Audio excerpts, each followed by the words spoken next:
Zen Shorts.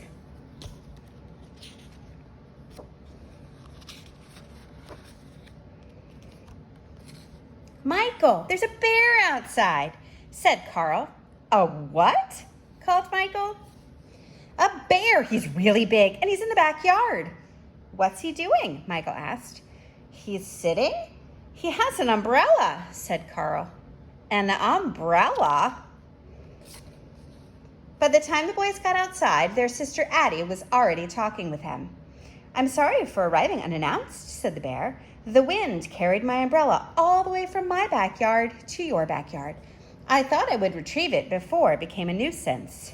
He spoke with a slight panda accent.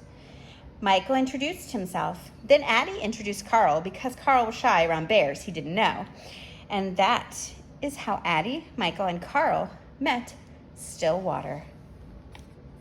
The next day, Addie went to have tea with Stillwater. Hello, Addie said as she stepped inside. Come in, a faraway voice called. Then she heard the voice say, oh yes, come out. Stillwater was in the backyard. He was in a tent. This is a birthday present from my Uncle Rye, Stillwater said. He always gives presents on his birthday to celebrate the day he was born. I like it so much that I'm not staying in my house right now. Stillwater invited Addie to sit with him. You brought me some cake, said Stillwater. That was very nice of you. Is it your birthday? He asked. No, said Addie. It's not mine either, said Stillwater, but let me give you a gift for my uncle's birthday. I will tell you a story. Uncle Rye and the Moon. My Uncle Rye lived alone in a small house up in the hills. He didn't own many things. He lived a simple life. One evening, he discovered he had a visitor. A robber had broken into the house and was rummaging through my uncle's few belongings. The robber didn't notice Uncle Rye, and when my uncle said, hello, the robber was so startled he almost fell down. My uncle smiled at the robber and shook his hand. Welcome, how nice of you to visit. The robber opened his mouth to speak, but he couldn't think of anything to say. Because Rye never lets anyone leave empty-handed, he looked around the tiny hut for a gift for the robber. But there was nothing to give. The robber began to back towards the door. He wanted to leave. At last, Uncle Rye knew what to do. He took off his only robe, which was old and tattered. Here, he said, please take this. The robber thought my uncle was crazy. He took the robe, dashed out the door, and escaped into the night. My uncle sat and looked at the moon, its silvery light spilling over the mountains, making all things quietly beautiful. Poor man, lamented my uncle. All I had to give him was my tattered robe. If only I could have given him this wonderful moon. Your uncle sounds very nice, said Addie. I don't think I could have given away my only robe. I know how that is, said Stillwater, but there's always the moon. That was a good story, said Addie. Thank you, said Stillwater. And this is a good cake. Thanks, said Addie. I made it myself. The next day, Michael went to see Stillwater. Here I am, Stillwater called from the tree. Can I come up? Asked Michael. If you are careful, said Stillwater.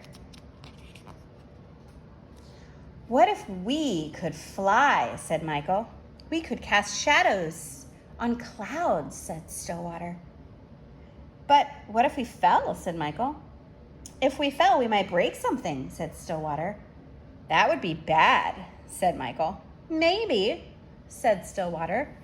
Maybe? Asked Michael. The farmer's luck. There was once an old farmer who had worked his crops for many years. One day, his horse ran away. Upon hearing the news, his neighbors came to visit. Such bad luck, they said sympathetically.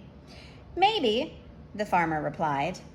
The next morning, the horse returned, bringing with it 2 other wild horses. Such good luck, the neighbors exclaimed. Maybe, replied the farmer. The following day, his son tried to ride one of the untamed horses, was thrown off, and broke his leg. Again, the neighbors came to offer their sympathy on this misfortune. Such bad luck, they said. Maybe, answered the farmer. The day after that, military officials came to the village to draft young men into the army to fight in a war. Seeing that the son's leg was broken, they passed him by. Such good luck, cried the neighbors. Maybe, said the farmer. I get it, said Michael. Maybe good luck and bad luck are all mixed up. You never know what will happen next. Yes, Stillwater agreed. You never know. The day after that, Carl went to visit Stillwater. Michael said I couldn't bring over our stuff to go swimming. I'm mad at Michael. He's always telling me what to do. So I brought everything. Said Stillwater.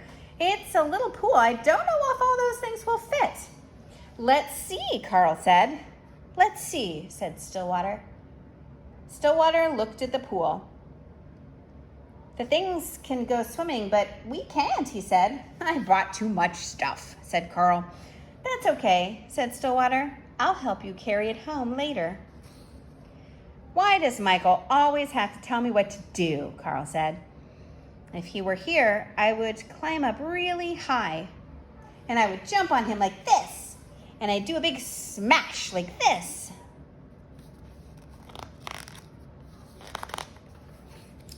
Later, Carl and Stillwater had tea. Carl, said Stillwater, you spent the whole day being angry with Michael. Did you notice how much fun we had? Carl watched the steam rise from his cup. I'm sorry I brought all this stuff, Carl said. You don't need to be sorry, said Stillwater. Right now, you need to carry. Hold on tight, and I will tell you a story. A heavy load. 2 traveling monks reached a town where there was a young woman waiting to step out of her sedan chair. The rains had made deep puddles, and she couldn't step across without spoiling her silken robes. She stood there looking very cross and impatient. She was scolding her attendants. They had nowhere to place the packages they held for her, so they couldn't help her across the puddle. The younger monk noticed the woman, said nothing, and walked by. The older monk quickly picked her up and put her on his back, transported her across the water, and put her down on the other side. She didn't thank the older monk. She just shoved him out of the way and departed. As they continued on their way, the younger monk was brooding and preoccupied. After several hours, unable to hold his silence, he spoke out. That woman back there was very selfish and rude. You picked her up on your back and carried her. Then she didn't even thank you. I set the woman down hours ago, the older monk replied. Why are you still carrying her? Do you think you have carried it long enough? Asked Stillwater.